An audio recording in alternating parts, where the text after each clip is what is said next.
Hi all, జై శ్రీరామ్. ఇది one of my spiritual experiences. Ayodhya ప్రాణ ప్రతిష్టకు ముందు ఒక హనుమాన్ వీడియో ఒకటి పెట్టాను, గుర్తుందా మీకు? సో అందులో I felt the vibe of Hanuman. అంటే నేను అప్పటి వరకు హనుమాన్ కి కనెక్టెడ్ కాదు. నాకు ఇష్టం ఉండడం వేరు చిన్నప్పటి నుంచి హనుమాన్ గురించి, but I'm so connected to him rather then రాములు వారు. సో దెన్ అప్పుడు ఏమైందంటే ఐ స్టార్టెడ్ రిసైడ్, అంటే ఇట్స్ అ సైన్ అనమాట. Wherever I use to go, I use to feel Hanuman. నేను ఎక్కడ చూసినా హనుమానే. Like we see posters, we see Hanuman Chalisa, ఎవరో ఒకరు ఏదో ఒకటి హనుమాన్ గురించి మాట్లాడడం ఇలా జరిగేది. So then I fell strong connect అనమాట. అండ్ నాకు అనిపించింది మేబీ నేను I should reside Hanuman Chalisa అని. సో నా పిల్లలు తీసుకుని ప్రతి ట్యూస్డే వెళ్లేదాన్ని టెంపుల్కి.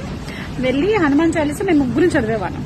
జస్ట్ బిఫోర్ హారతి, అంటే 10 minutes ముందు చదివితే ఒకరోజు ఒక ఎక్స్పీరియన్స్ అయింది. అదేంటంటే ఒక చిన్న పిల్లాడు వచ్చాడు, వాడి చేష్టలు మాత్రం డెఫినెట్ గా మనకి హనుమాన్ లాగే అనిపించింది నాకైతే.